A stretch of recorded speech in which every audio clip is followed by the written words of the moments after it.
Thank you so much for having me. My name is from Nigeria and specifically from upland parts of the country.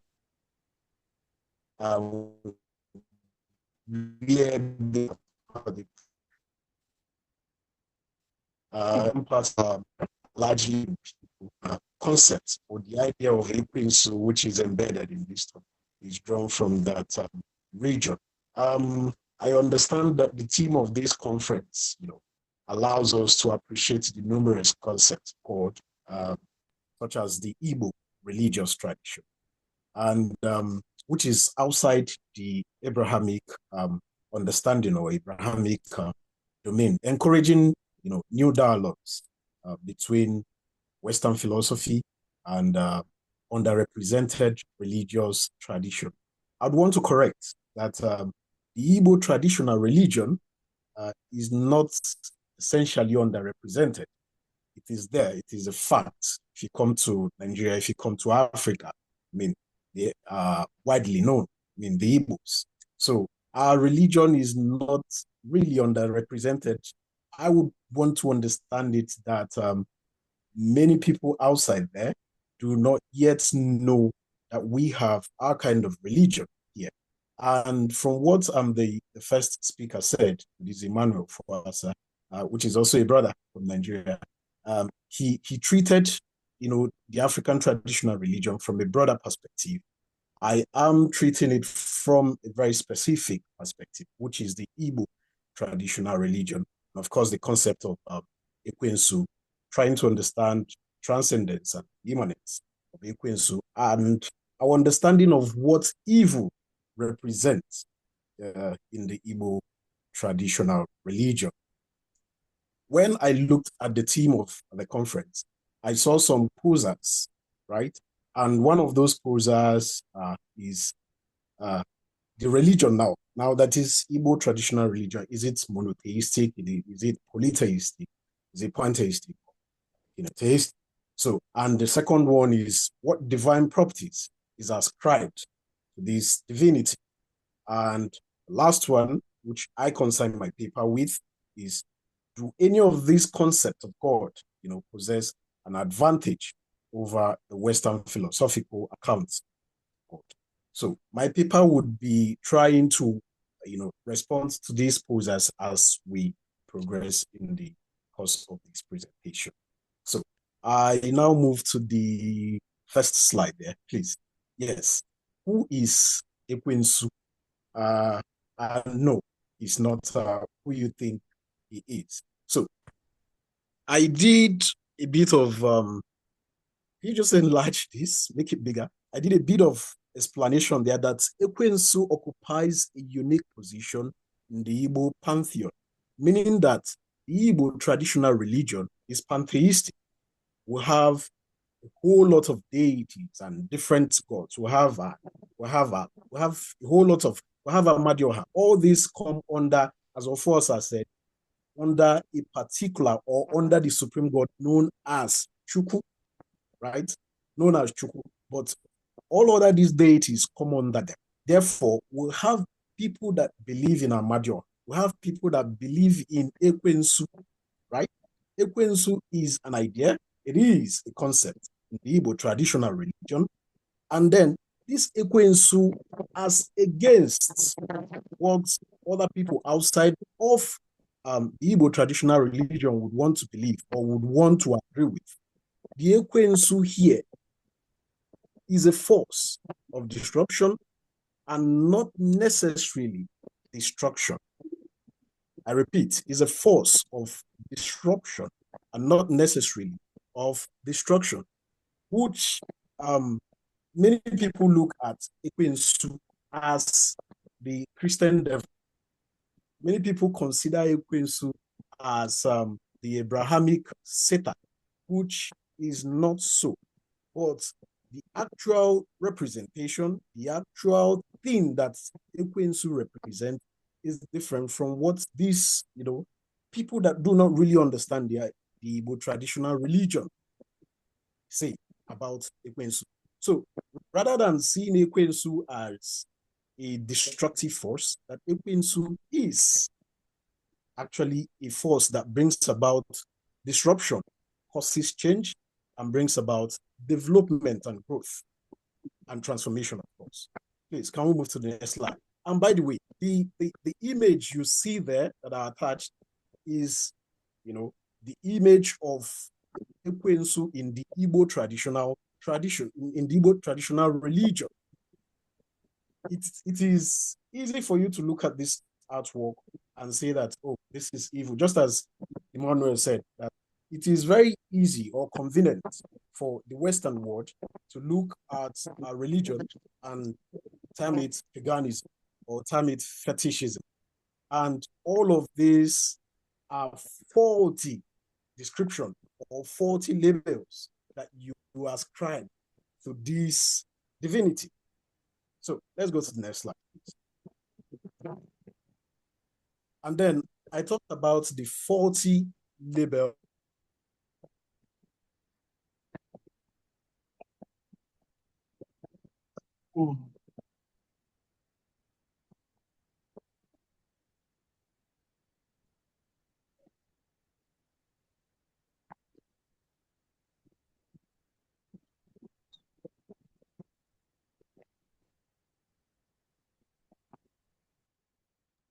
I think we're having problems again.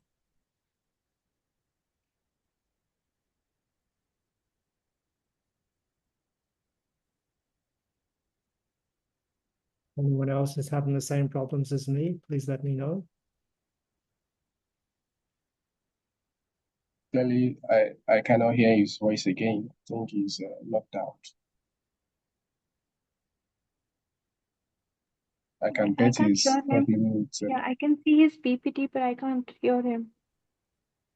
Oh, okay. I can't hear him, so I'm sure he's struggling with network or telecommunication issues. I believe so. Could be. Let's see.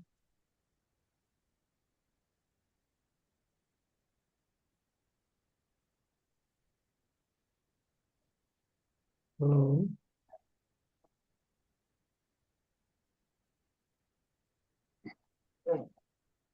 Yes, we will.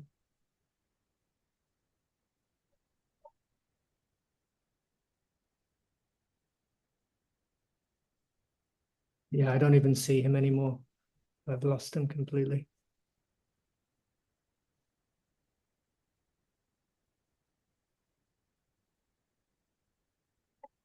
He didn't offer the appropriate sacrifice to the gods, just like myself. The gods are upset. Something's going on, isn't it? Something.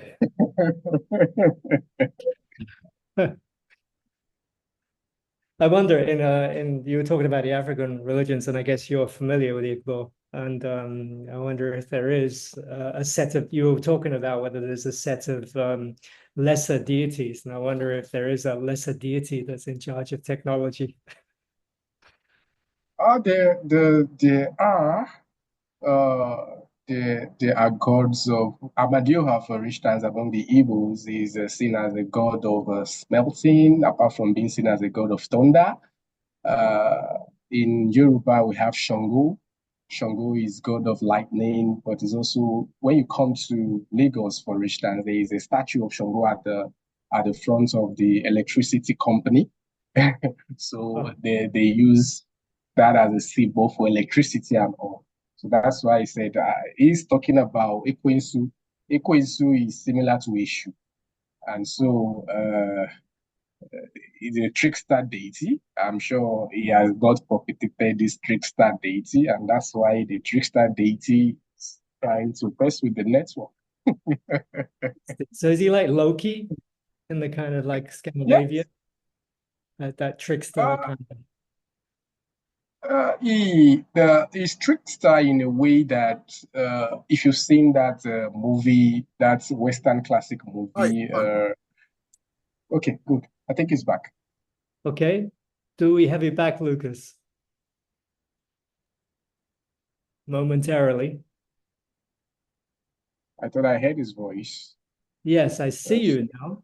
I see Lucas. Can you speak? Yes, can I continue, please? You can continue as you feel comfortable. You still have about another.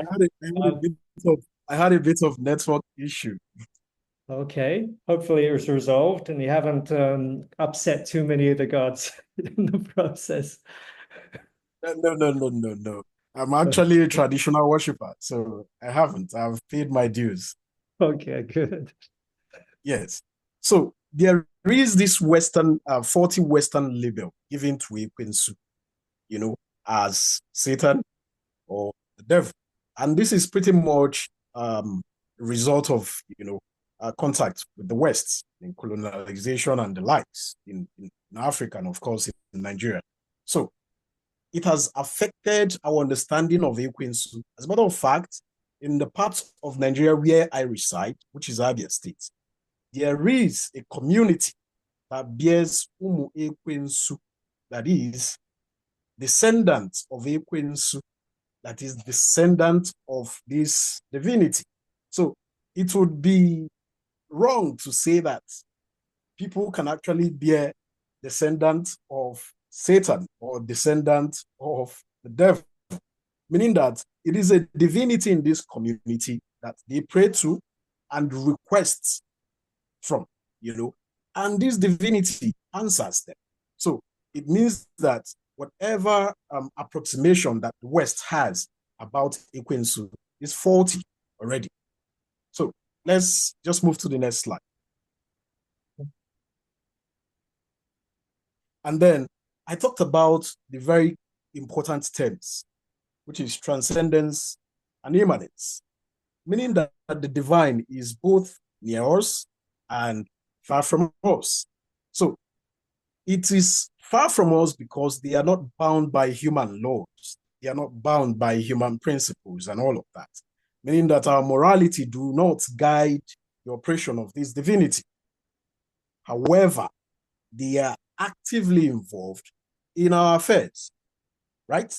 So I think I overheard somebody talking about Loki. Yes, Ekwensu in the Igbo traditional religion can be likened to Loki of the Norse mythology, can be likened to that. And Ekwensu in the Igbo traditional religious sense is present in our affairs daily and, far from us. I mean, the transcendental part of it.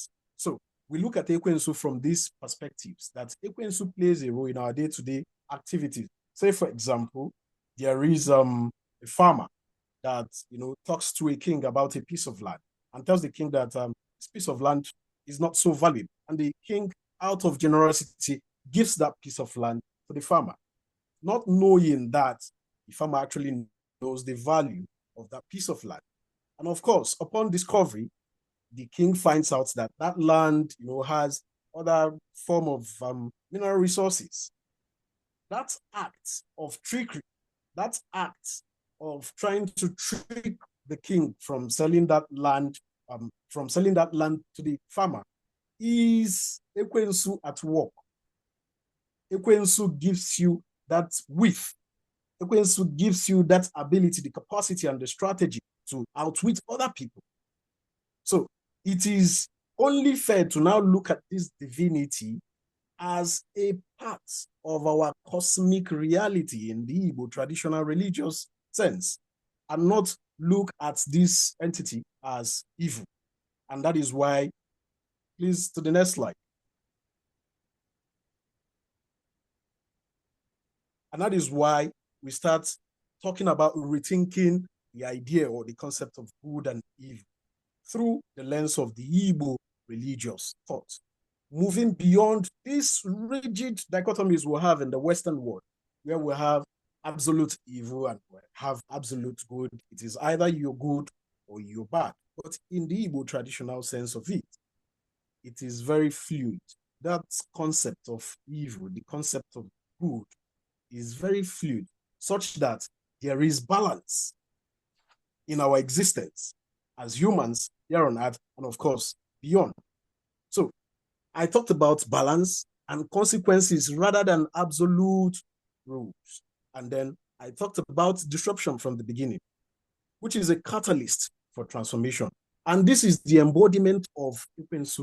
Ekwensu is a disruptor that catalyzes transformation and growth in our everyday affair, not a chaotic force that brings about destruction and end to realities or existence within the human endeavors.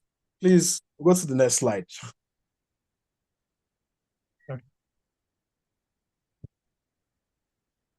Alan, please, can we move to the next slide? The one about thinking. And then in this image here, I tried to typify what Ekwensu represents in our cosmology and to think about nature. And I used two elements, fire and rain. That fire is destructive, but it can also clear the way for new growth. Say, for example, in this part of the world, before we go into farming, we burn the farm and allow the rain to fall on it before we go into the planting season. Why fire is seen as destructive, you can also say that it clears the way for new growth, right? The same thing can be applicable to rain. It brings life, but too much of it causes flood. So that's the way you view Ekwensu, not absolutely as evil. You view Ekwensu as the balance between what you consider as destructive and what you consider as disruptive. And then I concluded my last slide by saying that Ekwensu is the transformer, an agent or a divinity necessary for disruption. Ekwensu challenges us, that is our understanding of Ekwensu now, challenges us to think beyond the simplistic label given by the Western world and embrace a worldview where forces that seem to be chaotic can actually be parts of our divine order. I just hope that within the very short time I was given, I've been able to, give us an insight into a different understanding about